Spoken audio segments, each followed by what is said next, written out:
इस आशुलिपि के डिक्टेशन प्रशिक्षण कार्यक्रम में आप सभी प्रशिक्षार्थियों का हार्दिक अभिनंदन और मैं चरणजीत वर्मा आपका हार्दिक स्वागत करता हूं। यह डिक्टेशन 80 शब्द प्रति मिनट की गति से 10 मिनट की रिकॉर्ड की गई है। सभी प्रशिक्षार्थियों से अनुरोध है कि अधिक से अधिक शब्द चिन्हों, वाक्यांशों और संक्षिप्त शब्दों का प्रयोग करें। 5 सेकंड के बाद डिक्टेशन आरंभ हो जाएगी। चेयरमैन साहब, मैं कृषि मंत्रालय की मांगों का समर्थन करती हूं। इसके साथ ही मैं यह भी कहना चाहती हूं कि हाउस के मेंबरों को बोलने में बहुत तकलीफ होती है। कई माननीय सदस्य 4 दफा बोल चुके हैं। अब अगर किसी महिला को मौका मिला है तो उनको तो हमदर्दी होनी चाहिए। मैं कहना चाहती हूं कि मैं किसान की लड़की हूं और खेती करने वाले घर में महिलाएं बहुत काम करती हैं, इसलिए उनको खेती का अच्छा अनुभव होता है। हमारे देश में कम से कम वही होना चाहिए। कम खेती करने वाले घरों में महिलाएं बहुत ज्यादा काम करती हैं। उनको हर सुविधा होनी चाहिए। हमारे मध्य प्रदेश में इस साल पानी बहुत कम बरसा है। वर्षा बहुत कम हुई है। वर्षा कम होने की वजह से फसल बहुत कम हुई है।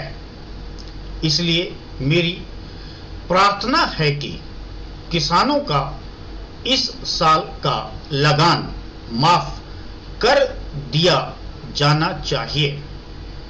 उनसे इस साल लगान बिल्कुल नहीं लिया जाना चाहिए। वहां पर किसान ने अगर 5 मन बीज डाला था तो मुश्किल से 10 मन गेहूं ही हुआ होगा। किसान रो रहे हैं, उनको कोई सुविधा नहीं है। इस वास्ते उनका इस साल का लगान माफ कर दिया जाना चाहिए। आपको चाहिए कि आप गेहूं के दाम निर्धारित कर दें।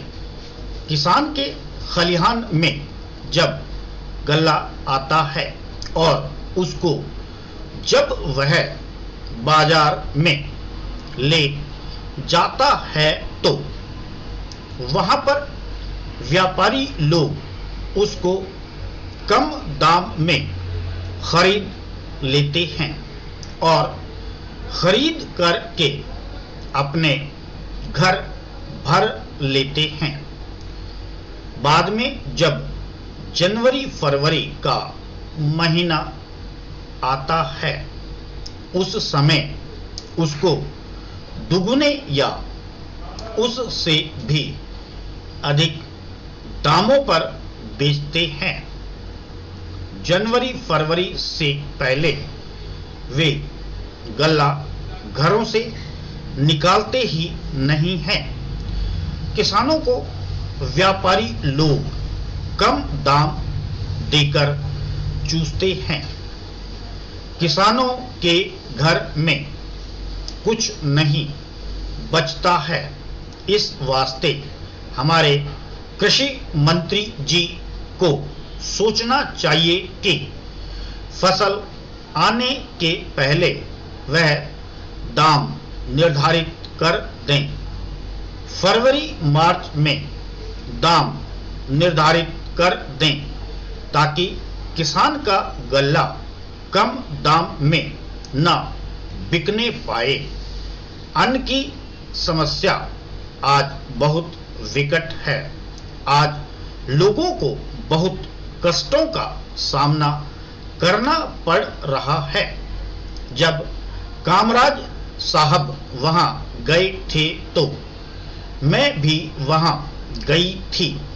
उनके साथ किसान की उन्नति और खेती के सुंदर विकास के संबंध में मैंने बहुत सी बातें की। राजस्थान में जनता को बहुत बड़ी तकलीफ है।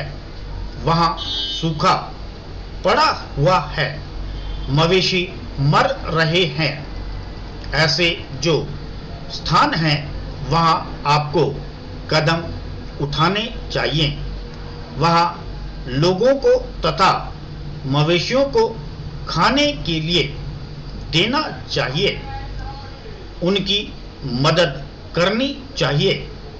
अगर आपने शहरों का ही ध्यान रखा और देहातों की समस्या व किसान की समस्या को हल नहीं किया तो भविष्य में बड़ा खतरा पैदा हो सकता है। जब मैं अपने क्षेत्र में कार्य करने के लिए जाती हूं तो जिन लोगों ने वोट दिया होता है और जिन्होंने नहीं भी दिया होता है, वे भी शिकायत करते हैं कि जब वोट का समय आता है तब तो आप कहती हैं कि लगान माफ होगा, गल्ला सस्ता होगा, गाय भैंस के लिए घास का प्रबंध होगा, लेकिन हो तो कुछ भी नहीं रहा है। अंग्रेजों से जब हमने राज्य प्राप्त किया था उस वक्त नारा लगाते थे कि लगान माफ होगा, नहरें खोदी जाएंगी, गाय भैंस के लिए घास का इंतजाम किया जाएगा, लेकिन कुछ नहीं हुआ। लगान भी दुगुना बढ़ गया है। जनता में इन सब बातों को लेकर बड़ा असंतोष है। हमारे मंत्री महोदय जब जिले का या प्रांत का दौरा करने जाते हैं तो रेस्ट हाउस में जाकर ठहरते हैं। देहातों में जाएं तो उनको असली हालत का पता चले, लेकिन वे तो रेस्ट हाउस में जाकर ठहरते हैं ताकि कहीं उनको लू न लग जाए। इसलिए मैं निवेदन करती हूं कि उनको गांवों में जाना चाहिए। वहां जाकर उनको किसान की तकलीफ को समझना चाहिए, उनकी तकलीफ को दूर करना चाहिए। किसान इस समय बड़े भयभीत हैं। उनकी तरफ बहुत सा रुपया बकाया पड़ा हुआ है, टकावी का, बीज का, लगान का, बैल का इत्यादि। कलेक्टर या तहसीलदार उनको आज बहुत परेशान कर रहे हैं। उसके बैल नीलाम किए जा रहे हैं, जमीन नीलाम की जा रही है, उसको कचहरी में ले जाते हैं और पटवारी तहसीलदार किसान को जिस तरह से परेशान करते हैं उसका लेखा मैं नहीं दे सकती हूं। उसको मैं बयान नहीं कर सकती हूं।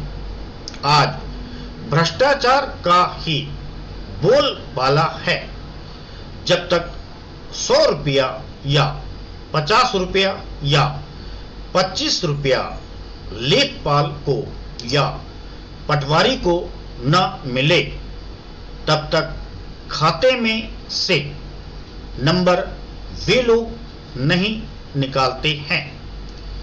कचहरी में उन्हें परेशान किया जाता है। स्टॉप।